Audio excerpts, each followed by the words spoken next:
Hello and welcome to Frontline for Times Radio with me, Kate Chabot, and today we're joined by Air Vice Marshal Sean Bell, whose 32-year career in the RAF included commanding one fighter squadron and the Harrier Force, tours of Bosnia, Sarajevo, the Gulf and Afghanistan, and heading a strategic combat air review. And he's now a prominent military analyst. Sean, really good to have you on Frontline today. Thank you very much.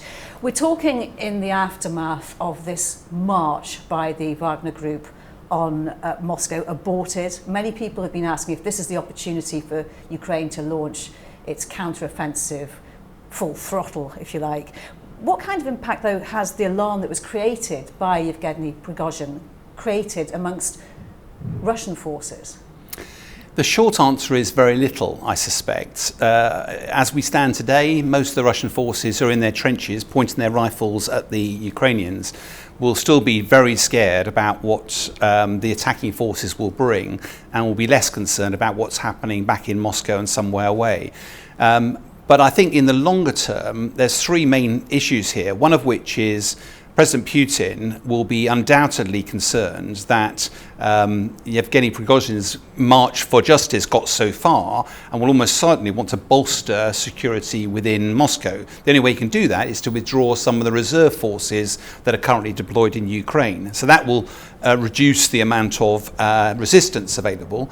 Secondly is that the mercenary forces for Russia have provided the best army. They've delivered the most success on the battlefield, far greater than the Russian army has. Yet Putin's confidence in them will have waned significantly as a result of this. So almost certainly they won't get used as much. But in terms of morale, therefore, undoubtedly the guys at the front line of Russia will be concerned about what's going on back at home. We'll see some of the reserve forces going. We'll see some of the mercenary groups no longer there. And that means whilst they can stand firm on the front line, if the Ukrainians do make a breakthrough, it's very likely that that could be decisive. And President Putin has launched a kind of damage limitation exercise. He's addressed security forces in Moscow. Do you think that the Russian troops are any more vulnerable of collapse now than they were before this weekend just gone? Well, like a lot of this, we're speculating a lot, aren't we, about, and the honest answer, we don't know. What's most likely, though, is that the Russian forces on the front line of the war in Ukraine, they have barrier forces behind them. In other words, their own troops pointing guns at their own soldiers, because if they turn around and run, they will shoot them. So it won't change their resolve at the front line, because they have no choice. Almost certainly, though, the one thing that will change is that at the moment we've seen skirmishes, nothing more than skirmishes on the front line.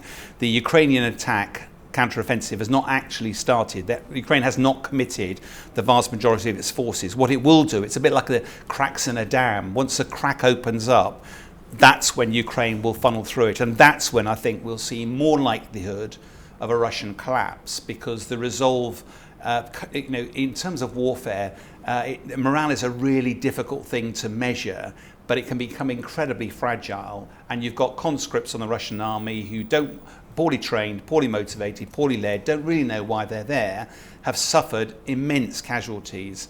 The moment there's a breakthrough, I suspect we're going to see the floodgates open. It's reported that the US is poised to announce a new military package worth $500 million to support Ukraine. That includes 30 Bradley fighting vehicles, 25 Stryker armoured personnel carriers, munitions for the HIMARS rocket system, Javelin anti-tank weapons, ammunition for the Patriot and Stinger anti-aircraft systems. Do you think that the events that happened at the weekend have increased the urgency for this war to be brought to a swift end? No, but I do think that opens up a broader question. Let's take the American thing first. The way America funds this is it drip feeds through the approvals process. So another 500 million, and quite understandably, they look at where the shortcoming is and actually try and plug that. And 500 million sounds like a lot, but it's not a significant amount given the tempo of the war that's going on. What it does demonstrate is continued resolve of the West to help Ukraine. I think if you look from a grand strategic perspective, the worry here is that, is this actually a war that's winnable from a Ukraine perspective? And is it losable from a Russian perspective, given that Putin only wanted a special military operation? If you explore those questions, the danger is you come to the conclusion that this is possibly not a winnable war for Ukraine. Ukraine will probably never liberate Crimea and the Donbass, and therefore it's more a question of where the line gets drawn on a map as to when the war stops. And the West has got lots of its domestic priorities. Here in London, we have there's a cost of living crisis, there's an inflation crisis. We don't have the weapons in our inventory. We're doing the best we can to support Ukraine, but we can't keep going like this. And when you say it's not winnable for Ukraine and it may depend on where the line is drawn on the map, what are you suggesting? There is a deal to be done?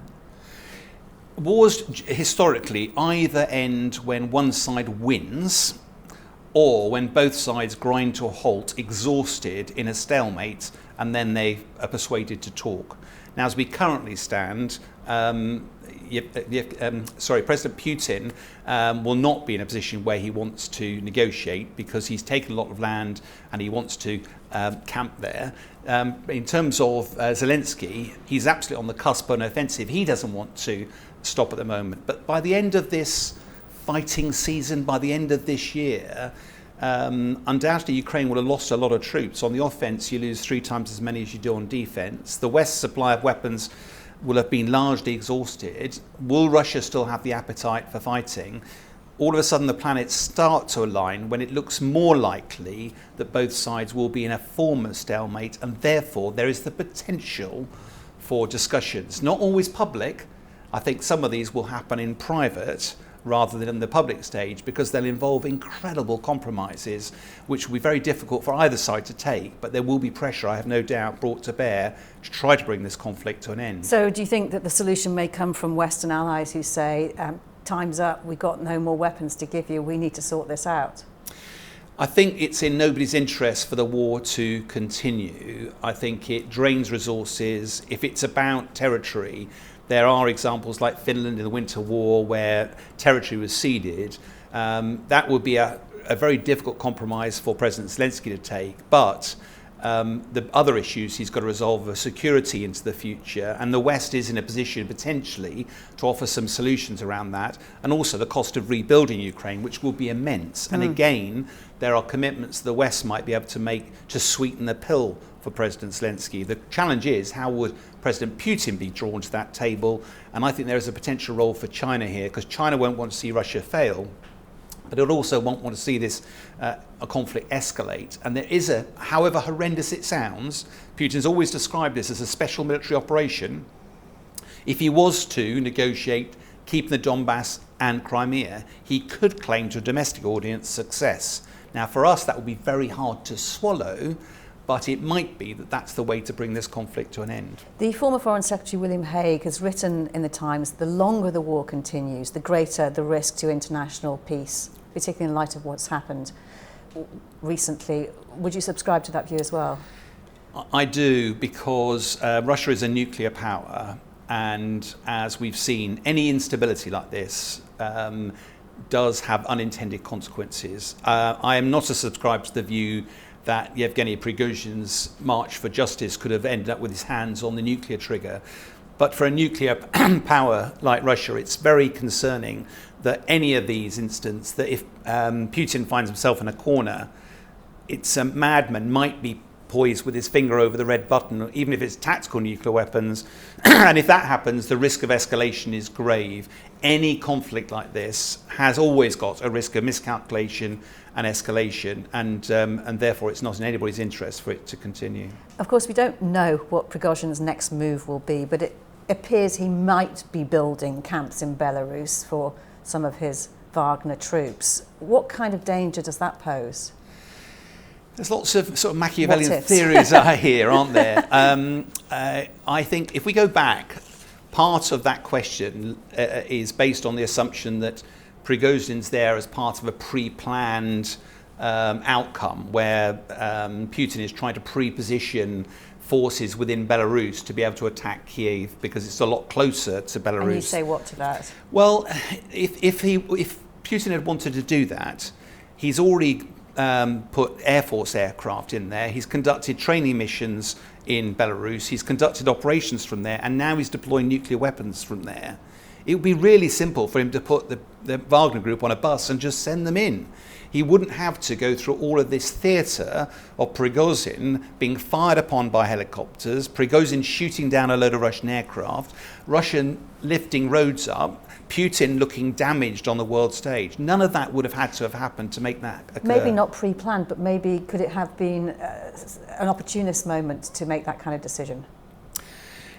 Again, never say never. I think sometimes we risk overthinking these things. I do think that if you look at Putin's features, he was angry at Prigozhin. He was angry at his authority being undermined. But the interesting calculation Putin's got is he needs mercenaries. They have been the most effective fighting force. Do you think there will be Wagner troops in Belarus then? I think there will be Wagner troops in Belarus, but I don't quite sure yet is that we call it Wagner. I think there might be a rebranding exercise because Wagner is, inextricably linked to Yevgeny Prigozhin. And if at face value, I'd be very surprised if Putin would trust him again. But somehow Putin knows that his army alone have not delivered the success on the battlefield, whereas the mercenary groups have. So he will need to find a way of still exploiting mercenary groups, potentially. And let's face it, money talks. Yeah. Mercenaries are not necessarily aligned to an individual, they're aligned to a sum of money. And Putin's almost certainly prepared to continue paying them. So do you think they might be rebranded as a private security force still and still be working, fighting in Ukraine? Almost certainly the individuals will still be needed in Ukraine. I suspect if there's been a bit of analysis done on this, that if you were Putin, you wouldn't want it to be 50,000 strong, which the current Wagner forces were there or thereabouts. You'd probably want them to be a fraction of that size because then it's less threatening to you. The worst that can happen is you can extinguish that pretty easily.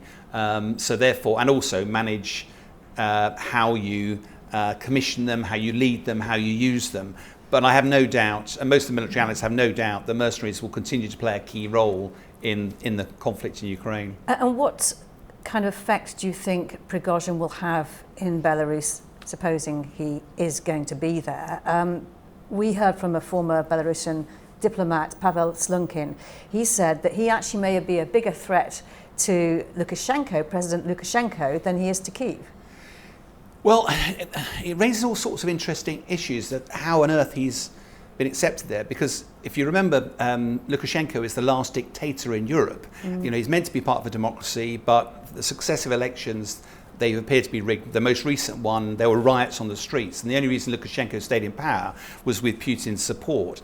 Now, Lukashenko has to therefore tread a little bit of a careful line. A poll done about a year ago, if I recall, said that the Belarusian military, I think 95% of them want nothing to do with the war in Ukraine, didn't see that as their war at all, would tolerate Lukashenko being polite to Putin, because Putin still provides gas at something like 20% of the market price to Belarus, so keeps Belarus sweet by bribing them effectively.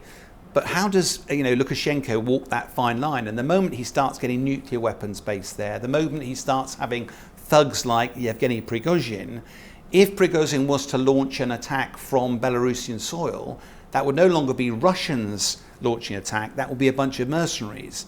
I'm not sure how Ukraine would respond to that, and that might end up with President Lukashenko looking increasingly vulnerable because his people do not want to get drawn into this conflict. In his audio message yesterday, Prigozhin apologised for his troops shooting down Russian aircraft. What is the potential for anarchy given what took place the weekend? First of all, I think we're seeing a lot of damage limitation going on. Most everything we see in the media from the Russians subsequently proves not to be wrong, not to be right at all. So I wouldn't be at all surprised. We don't know the deal that was done with Prigozhin to give him his life. It was almost certainly involved sanctuary for his family, his son, his daughter and his wife. It almost certainly involved his safety and security, and almost certainly involved Prigozhin having to read out a pre-agreed message. So quite exactly what he believes compared to what was said is something else. So you think that message was pre-agreed? I suspect that it was part of the package of agreement, because let's face it, President Putin has always divided and conquered. He does not provide wholehearted support for his MOD. He's always created frictions because that way nobody can rise up and tackle him. So in a way, I think he created the beast that was Yevgeny Prigozhin. And bluntly, from a West perspective, Sergei Shoigu, who regularly walks around as defense secretary in military attire, has never served in the military in his life. General Gerasimov has not got a great name as a leader. They are there for political reasons, and yet they've had to conduct a war. They've done it badly, and it's cost tens of thousands of lives. It's not a great surprise. That has angered Prigozhin, who's seen his own troops fall foul of that. The Defence Minister, Sergei Shoigu, may be keeping his job. We don't know yet, at least for now. General Gerasimov, Chief of the General Staff, we don't know. There has been speculation that a potential successor to the Defence Minister is close to Prigozhin, this person called Alexei Dyumin. Whoever replaces either of them at any stage is going to say something, isn't it, about the power play between Prigozhin and Putin? What's fascinating about that very conversation is that if Putin was to replace Gerasimov and or Shoigu, that he therefore panders to Prigozhin's wishes. And I feel very surprised if Putin wants to do that. So I wouldn't be at all surprised. You think they'll both stay in post? Even if they're incompetent, or we don't actually know that, they are long-term friends of Putin. He trusts them, and that's why they're in this post. That's why they've become the head of their respective political and military establishment. So if Putin decides it is in his best interest to change them, then they will be changed. But I suspect Putin will not want to be seen to be pandering to a Wagner Group leader's request to get rid of them. That would be a sign of weakness. And just drawing on your experience and expertise from the Air Force, it looks like an Ilyushin 22 command plane was shot down by Wagner troops in Voronezh, quite a significant target. It is, and it's slightly, there's not that many reports of what actually happened. We've had reports that the Russian air assets were sent and they strafed the Prigozhin convoy. We understand there were quite a lot of casualties, up to 30 deaths as a result of that. And we understand that the convoy fired back with anti-aircraft and took out 7 helicopters and this one command and control aircraft. Now the helicopters would have been attack helicopters. They fly fairly low and therefore they present a target. Generally speaking, command aircraft fly a lot higher, are out of sight, out of mind, and therefore wouldn't necessarily be a target. So it's not entirely clear what that aircraft was doing there and why it found itself in the middle of a firefight. But do you have any idea? No, and I wouldn't want to speculate. The fact is, from my perspective, 8 aircraft were shot down. If Prigozhin, who said I didn't want to spill any Russian blood, well, he's got a strange way of showing that if he takes out that many aircraft. So no wonder President Putin was worried that this wasn't just a march for justice, that there was something rather more sinister involved. The Russian Ministry of Defence said that 2 British Typhoons and a surveillance aircraft flew close to its borders over the Black Sea. How likely is that to be true? I think it's very likely to be true. If you recall back, we lost an MQ-9, one of the drones that the Russian aircraft took out the sky. It was in international airspace, perfectly legitimately allowed to be there.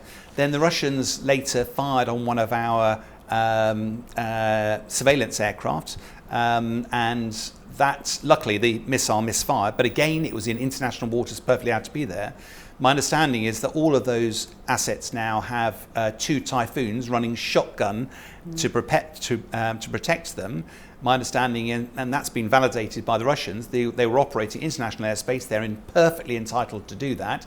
The Typhoons were there to protect the RC-135 in case it became under any trouble, and the Russians are perfectly legitimately allowed to, if they're getting close to their own airspace, to go up and threaten them. I think that happens almost routinely. I don't think we should look too much into that. So what routinely might they have been looking for? Well, one of the things that the West is doing, NATO is doing, is flying up and down in international airspace using its radars, watching, listening, the battlefield and undoubtedly helping Ukraine with some intelligence, situational awareness and the like. That will definitely frustrate the Russians because there's actually nothing they can do about it, because if you're operating international airspace, they can't shoot you down. If they were to do that, all the Russian aircraft that fly into our international airspace through the north, etc., our Typhoons would be at liberty to go and shoot them down. But this is all a bit chest pumping. It's about Russians being very upset that NATO is not directly involved, but is indirectly helping. You mentioned earlier about the need to, if there were to be some kind of negotiated peace at some point, the need to secure Ukraine for the future. How might that be done while it's waiting to join NATO? Yes, there'll be a lot of discussions around this. The short version is that Ukraine won't be able to join NATO anytime soon. There's a whole list of requirements, and it seems very unlikely that NATO would circumvent those. What's most likely to be agreed is a path to joining NATO, but that almost certainly will take years, if not decades. So the real question is that how will President Zelensky of Ukraine be confident once the war is over that he has some security? One of the traditional ways would be a signed document by President Putin saying that I respect your integrity. The trouble is, in 1994, the Budapest memo, when Russia, America, the Brits and Ukraine signed up, if Ukraine will give up its nuclear weapons, he'd guarantee the security. 20 years later, he ripped it up and invaded. So that will not be the worth of the paper it's written on. So you're then into how do you provide some degree of security? Some of the ideas that are being floated around, whilst it may not be part of NATO, that doesn't stop bilateral or trilateral arrangements. So, for example, America, the Brits, the Poles, the Germans, having a bilateral arrangement with Ukraine. If you attack Ukraine, you attack our country as well. It might also involve some sort of buffer zone, like Cyprus or that sort of thing, where you have United Nations patrolling a buffer zone. Undoubtedly, there are accepting that Russia retains parts that it has invaded. I'm not here to negotiate the truce. No. What I am it's my grey hairs mean I'm a pragmatist at heart. And that if the ultimate aim and the starting point for negotiation, President Zelensky, I want to clear all the Russians out of Ukraine soil. Absolutely right. But pragmatically, getting the Russians off Crimea will not be easy. And even if they could get them out of the Donbass, the Russians have been funding insurgency there for the last 10 years. They inherit shark-infested custard, the Wild West, and it will be almost ungovernable. So is that actually what President Zelensky wants? And therefore it seems that you're into a balance now between how much do I want to have the whole of my country back and I'll continue at war with diminishing Western support, or do I compromise, find some way of calling the war to an end, accept I lose some territory, but I get security guarantees from the West and I need to rebuild the country and I will need huge financial support to make that happen. And very much like Germany at the end of the Second World War, it was devastated but grew to become one of the powerhouses of Europe. It's quite possible that Ukraine could follow the same course. You get the impression that this is a moment in history that will be pored over in years to come. And as a military analyst, are you able to sum up how you might describe this moment as it stands to future generations? Are you talking about the Prigozhin incident? Or no, the war in Ukraine. Yeah, that's a great question. I think the West will, history will probably judge that the West was quite slow to support Ukraine. In the early days of the war, it was almost like binary. Ukraine is not part of NATO. We can declare our frustration at Russia, but we won't do anything about it. Then we gave them anti-tank weapons because they were defensive weapons. But we wouldn't trust Ukraine with any offensive weapons because they might use them against Russia and therefore escalate. Wind the clock forward to today, and we're talking about giving them jets. We've given them long-range weapons. We've given them the Storm Shadow. We've given them... If those decisions had been made a year ago, would the conflict have followed a different course? And if you accept that, why are we not leaning more heavily into the war today? I understand the logic of it, but I do wonder whether history might judge that actually we are involved. You can't be a little bit pregnant. You either are providing weapons and are involved, or you're not. The key issue here is that we don't want to put combatants on the ground, but we're doing everything else apart from that. And would we actually be prepared to see Ukraine fall for the sake of putting a few combatants on the ground? I think history will have a long look at this, because it's been a horrible bloodshed. There are some positives, though, I think history will take out of this as well. I served in the military in Germany, and we were scared of what the Soviet capability was, the Russian capability was after the Cold War. What this has actually exposed is that Russia had some fantastic equipment, but had no way of converting that into military capability.